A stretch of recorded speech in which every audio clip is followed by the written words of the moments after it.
Es el estudio más viejo porque ha siempre continuado trabajando, consolidado, digamos, con la misma estructura de trabajo.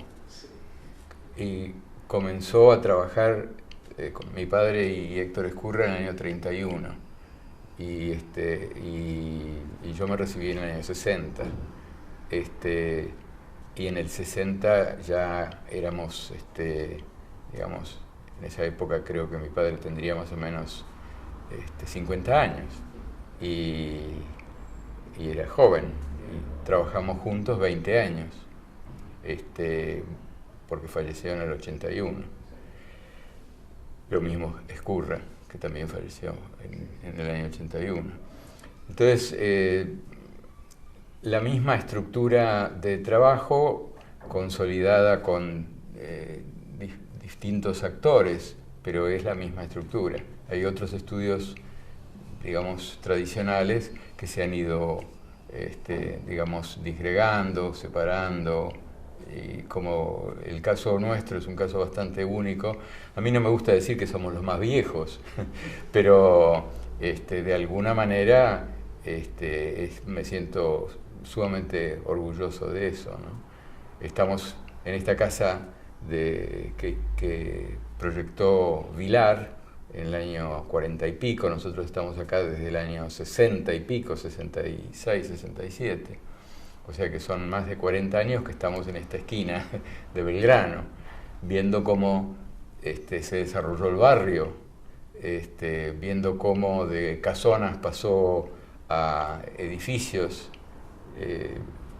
Hay mucho para decir de eso que la gente critica de las torres en Belgrano, cuando la realidad es que las torres embellecen Belgrano. Y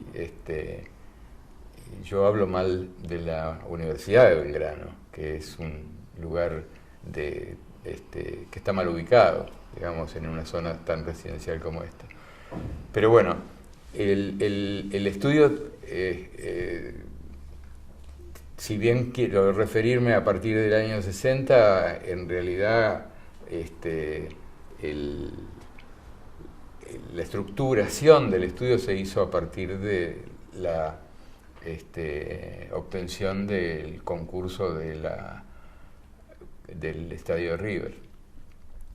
Y River ha seguido siendo cliente del estudio hasta hoy, a través de numerosas comisiones directivas y de distintos actores también, pero ha tenido como, bueno, el público, distintos estados de obra terminada, digamos. Todavía no está terminada porque falta aún un sueño mío, que es techar la parte de las tribunas, porque River es como una ciudad universitaria y deportiva.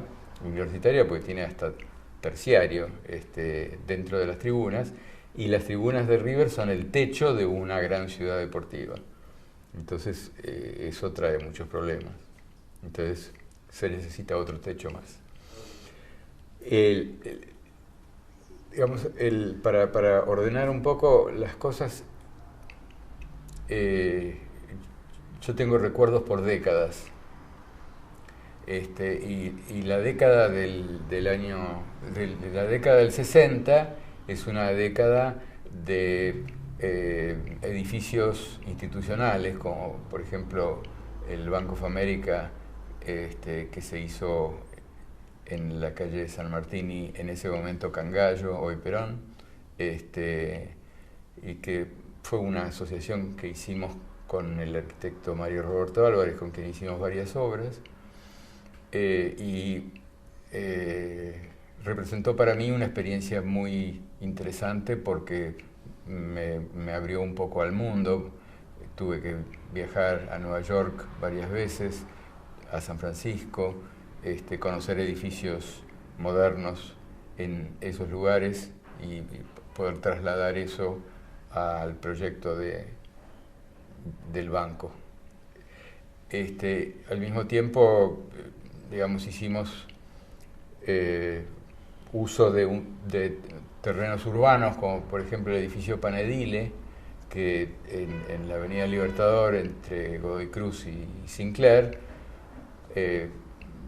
A mí me interesa marcarlo porque tapamos con 2 edificios las medianeras y pusimos una torre en el medio, con lo cual se generó una plaza abajo, y es un edificio que ha perdurado. Porque el tema de ver un edificio después de 30 años es un tema importante. En ese momento se podía hacer la torre retirada de una manera que posiblemente el código hoy no permite. Sin embargo, bueno, dadas las dimensiones del terreno, el factor de ocupación del suelo era razonable,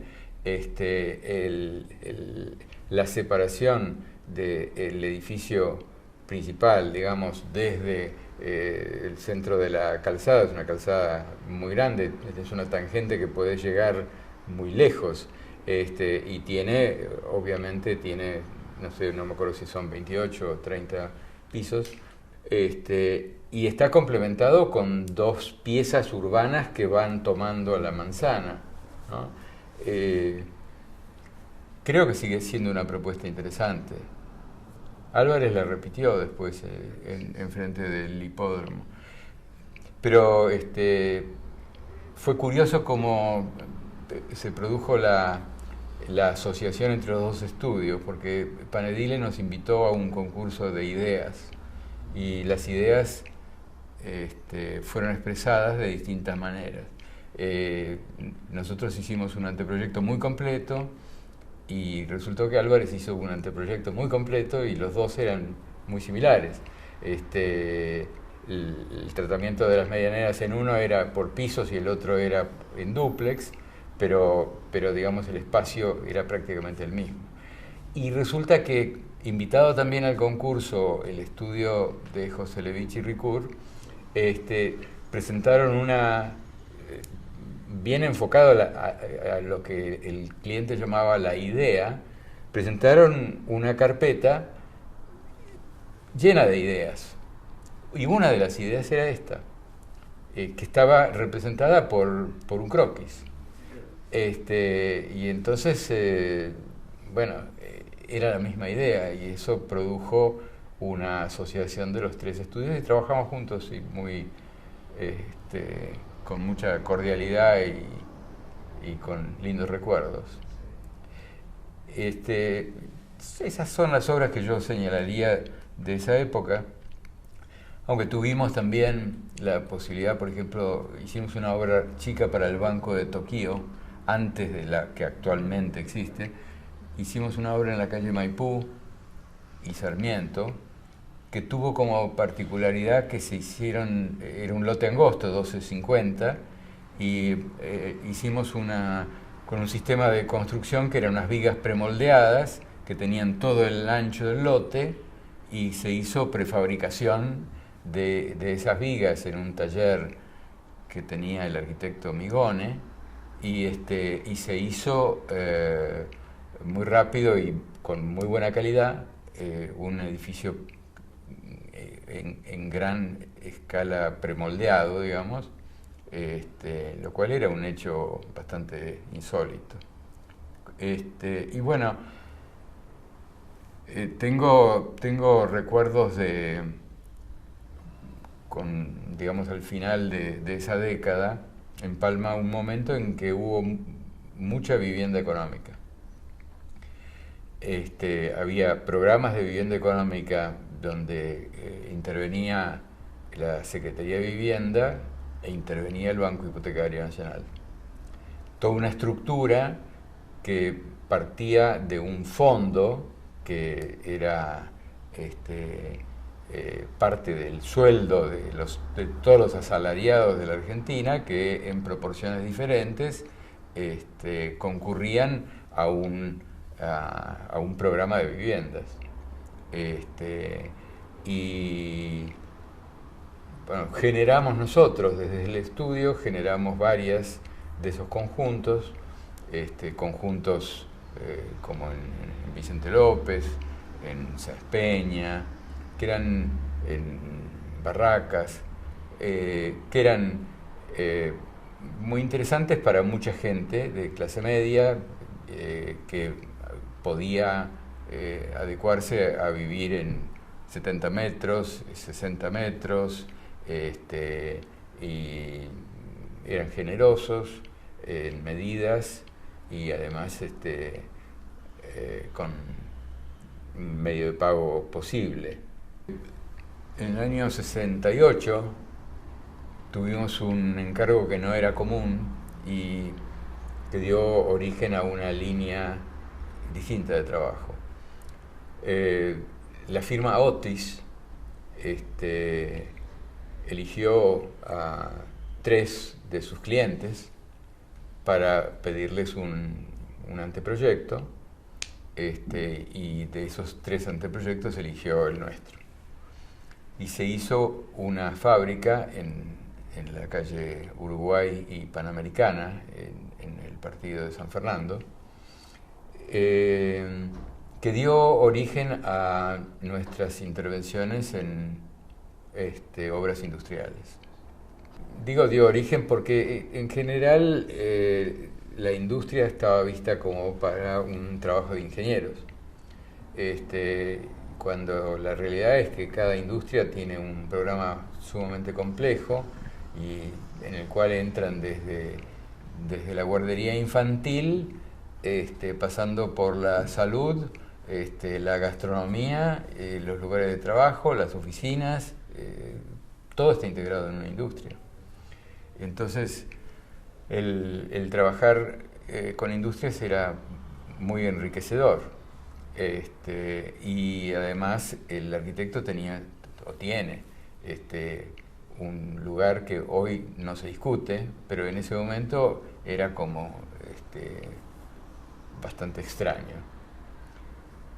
Y entonces ahí, en la década del 70, hicimos obras bastante, digamos, delicadas en cuanto a los programas, para Lever, por ejemplo, para Bayer, para Gillette. Gillette fue después, pero obras que tenían programas muy interesantes. Y había que meterse en el programa y analizarlo, digamos, exhaustivamente con el cliente, que en general tenía un interlocutor capaz del diálogo, no era, digamos, generalmente esas empresas tienen un departamento que permite el diálogo con el arquitecto y llegar a proyectos satisfactorios, ¿no? Eso se hizo mucho, y por suerte hay algunos ejemplos de obras, claro, que fueron bastante interesantes. Tengo que nombrar a River de vuelta porque en el año 70 y pico, creo que ayer fue 35 años de que terminó el Campeonato del Mundo, de que con todo lo malo que andaba por ahí, pero la realidad es que trabajamos con mucha dedicación para terminar y permitirnos modernizar el estadio.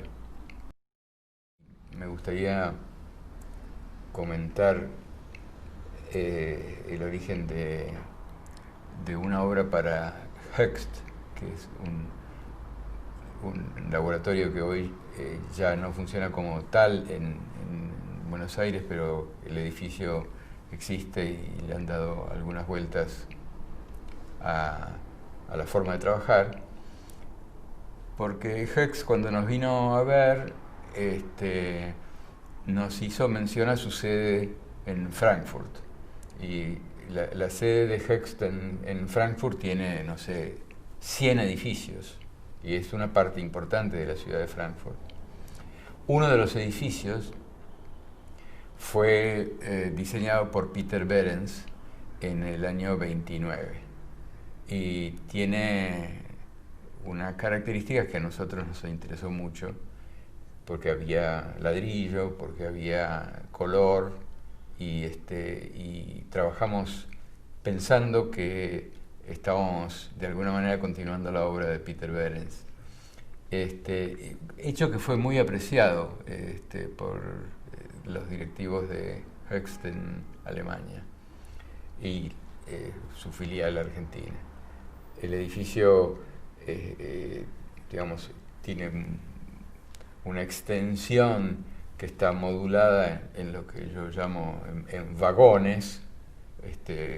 En el medio tiene las circulaciones, entre vagón y vagón tiene las circulaciones, y un atrio que toma los niveles con vidrios y una escalera bastante imponente que me hace pensar en la escalera en otra escala, pero la escalera de Pey en el Louvre, que es muy abarcativa.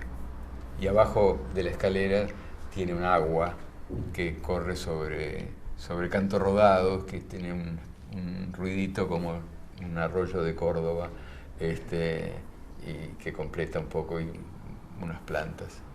Y bueno, es un espacio que me alegra recordar. Ha cambiado todo en nuestra profesión. Los medios de representación, hay que adecuarse a las nuevas técnicas, cosa que para nuestra generación es muy difícil. Entonces necesitamos intermediarios, y los intermediarios son jóvenes arquitectos que están haciendo su camino, y entonces hay una interacción generacional sumamente complicada pero efectiva. Me parece que ha dado origen a nuevas especializaciones para los arquitectos. Bueno, hace poco tuve la oportunidad de escuchar a algunos arquitectos en la Universidad de Itela sobre representación y animación, y es un mundo completamente ajeno al nuestro. Con lo cual proyecta de alguna manera el arquitecto hacia afuera. O sea, yo siempre pensé, cuando éramos 2000 arquitectos en la ciudad de Buenos Aires, me acuerdo una encuesta que hizo la Sociedad Central, que demostraba que no había trabajo para 2000 y pico de arquitectos. La hizo García Vázquez con un grupo de gente, y en ese momento ya era crítico. En este momento yo no sé si son 60.000 o no sé cuántos son, pero hay ciertas medidas económicas que se toman que producen una retracción, y hoy la construcción de vivienda está sumamente restringida. Hay muchísima gente que estaría dispuesta y con necesidad de vivienda y no puede tener acceso. Entonces, por un lado, no hay oferta posible, hay mucha demanda insatisfecha, y estas nuevas medidas que ahora se anuncian a lo mejor producen algún tipo de efecto reanimante, pero la realidad es que la ciudad, bueno, están los concursos estos de espacios verdes para cubrir los espacios ferroviarios, que me parecen importantes. Me parece que están encaminando situaciones digamos, de bordes, ¿no? Creando centros nuevos, bordes nuevos. Hace mucho no se sabía qué era el barrio Colegiales, y hoy el barrio Colegiales está en el centro prácticamente. El año 67, 68, cometí junto con mi mujer la osadía de proyectar nuestra casa. Y y seguimos viviendo en ella, y son muchos años. Yo soy de muchos años en muchas cosas. Soy de muchos años en la profesión, estoy casado hace 53 años, tengo hijos de 51, 50 y un poquito menos. Y entonces es la profesión y mi familia, es mi vida. Pero el proyecto de la casa es un proyecto que siempre los arquitectos de alguna manera idealizan, y la realidad es que la casa se hizo en un momento que existía esa palabra brutalismo, y donde aparecía el hormigón tratado de una determinada manera, el hormigón y el ladrillo,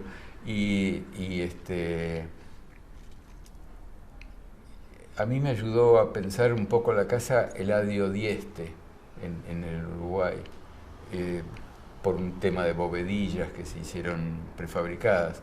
Pero la realidad es que lo siento como un espacio vigente después de tantos años.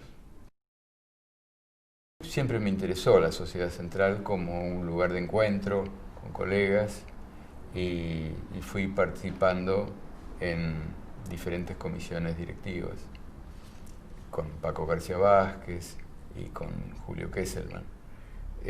Fui vicepresidente en un momento.